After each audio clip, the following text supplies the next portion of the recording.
Halo Sobat Football Lovers, kembali lagi di channel Bal News 2. Nah, kali ini di channel ini kami membahas berita seputar olahraga sepak bola. Dari mulai berita timnas Indonesia, informasi Liga Indonesia, informasi Liga seputar internasional. Bagi kalian yang belum subscribe channel ini, bisa langsung di subscribe dan nyalakan loncengnya agar kalian tidak ketinggalan video terbaru dari kami. Baiklah, langsung saja kita masuk ke video pembahasannya. Timnas Indonesia U23 berhasil menaklukkan sang lawan yaitu Uni Emirat Arab dengan skor tipis 1-0 dalam laga uji coba yang baru saja digelar. Gol sematawayang Timnas Indonesia dicetak oleh Witan Sulaiman. Meskipun Indonesia berhasil mengalahkan Uni Emirat Arab dengan skor tipis, namun Indonesia mampu mendominasi jalannya laga. Sebagai informasi, laga melawan Uni Emirat Arab ini digelar secara tertutup dan tidak disiarkan langsung oleh televisi. Uji coba ini jadi bagian dari persiapan tim Garuda Muda sebelum Piala Asia U23 2024 di Qatar. Piala Asia U23 2024 digelar pada 15 April sampai 3 Mei 2024. Timnas Indonesia U23 bakal bersua tuan rumah Qatar, Australia dan Yordania di grup A. Timnas Indonesia U23 sendiri bakal menggelar pemusatan latihan pada 1 sampai 10 April 2024. Laga melawan Uni Emirat Arab menjadi penutup rangkaian uji coba internasional sebelum laga pembuka Piala Asia U23 2024 mendatang.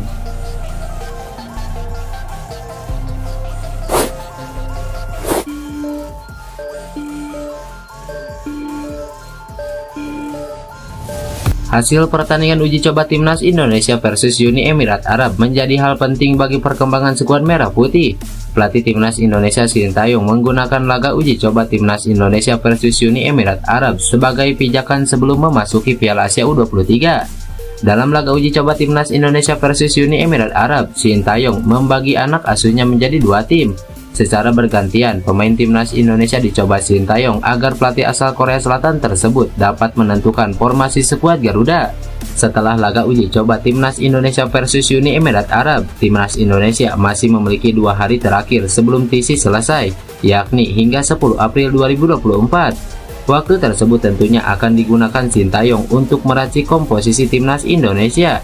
Sintayong memang mengakui ada masalah di lini belakang, lantaran pemain yang diinginkan Sintayong seperti Alfreanda Dewangga dan Justin Hubner belum bisa bergabung dalam laga uji coba tersebut.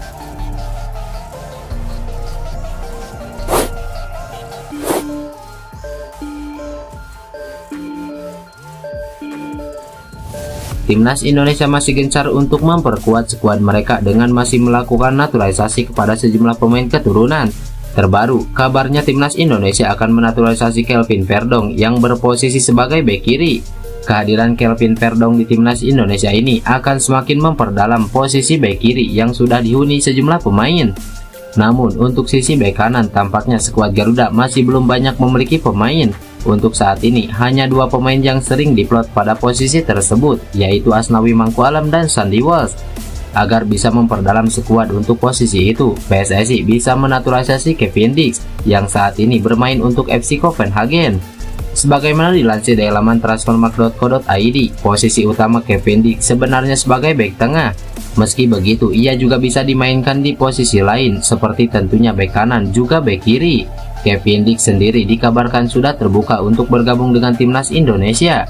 Menarik menanti bagaimana kisah kelanjutan naturalisasi dari Kevin Dix ini.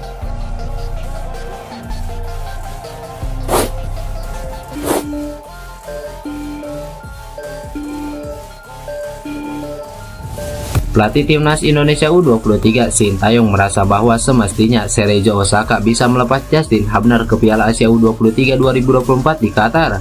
Sintayong melihat bahwa beberapa klub negeri matahari terbit lainnya mengirimkan pemainnya ke Timnas Jepang U23 yang juga akan berkancah di Piala Asia U23 2024. Cerezo Osaka misalnya yang mengikhlaskan Ryuya Nishio dipanggil Jepang U23 untuk Piala Asia U23, sementara kebijakan itu belum berlaku untuk Justin Hubner.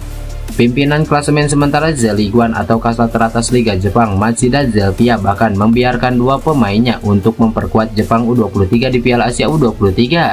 Justin Hubner baru saja menjalani debutnya di Z League One pada minggu kemarin, turun sebagai pemain pengganti pada menit 87.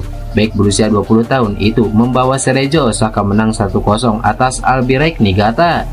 Sebelumnya, Ketua Umum PSSI Erick Thohir mengungkapkan bahwa Sergio Osaka baru bersedia melepas Justin Hubner ke Timnas Indonesia U23 untuk Piala Asia U23 setelah 17 April 2024 mendatang. Padahal perjuangan Timnas Indonesia U23 di grup A Piala Asia U23 akan dimulai pada 15 April 2024 dengan menantang tuan rumah Timnas Qatar U23. Pastinya, kami sedang berusaha semaksimal mungkin agar Justin Hubner bisa bergabung secepat mungkin ke Timnas Indonesia U23. Mulai dari Pak Erick Thohir dan PSSI semuanya berusaha. Klub Korea Selatan dan Jepang melepas pemain-pemain yang dipanggil ke Piala Asia U23. Jadi menurut saya, Sergio Osaka harus melepas juga Hubner, ujar Sintayong. Selain Justin Hubner, Timnas Indonesia U23 juga masih menanti kejelasan dari Natanjo. Pesepak bola berusia 22 tahun itu tidak kunjung mendapatkan izin dari klubnya SC Heerenveen.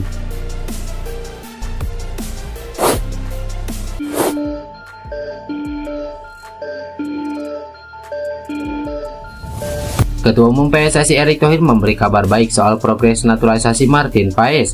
Pihaknya saat ini terus berjuang untuk merampungkan proses naturalisasi kiper FC Dallas itu yang terbentur aturan FIFA. Proses naturalisasi dari Martin Paes terganjal peraturan FIFA artikel 9 ayat 2 mengenai pergantian asosiasi, bahwa pemain bisa berganti asosiasi bila berusia di bawah 21 tahun saat terakhir kali membela tim pertamanya, baik di level junior atau senior dalam pertandingan resmi. FIFA dalam aturannya juga menyebut pemain wajib lebih dari 3 tahun tidak membela tim nasional, plus tidak mempunyai caps lebih dari 3 kali. Masalahnya, Paes pernah membela Belanda U21 pada pertandingan kualifikasi Euro U21 2021 di tanggal 15 November 2020. Saat itu, Martin Paes sudah berusia 22 tahun. Alhasil, kini kasus Martin Paes dilaporkan harus dibawa ke pengadilan arbitrase olahraga, dan Erick Thohir pun yakin akan menang dalam pengadilan itu karena PSSI memiliki data yang konkret.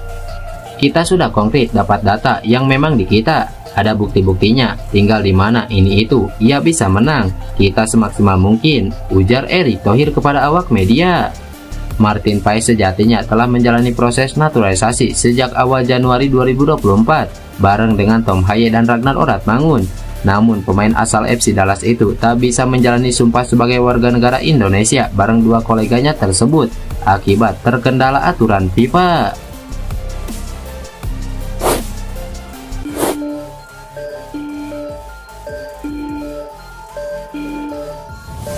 Pemain Timnas Indonesia JIJS masih gagal memberikan kemenangan untuk timnya Venezia setelah hanya bermain 0-0 melawan tim papan bawah Ascoli dalam lanjutan Serie B Italia. JIJS kembali dipercaya bermain penuh oleh pelatih Paolo Panoli di formasi 3 bek. Hasil ini adalah hasil minor kedua Venezia setelah jeda internasional seusai pada pekan lalu takluk 2-3 melawan Reggiana. Panoli mengatakan hasil imbang ini adalah karena faktor pemainnya yang kurang pandai dalam memanfaatkan ruang untuk menyerang. Meski demikian, dalam kesempatan yang sama, Panoli memuji pemain bertahannya termasuk JIJS yang bermain tangguh untuk mencatatkan clean sheet ke-11 musim ini di Serie B.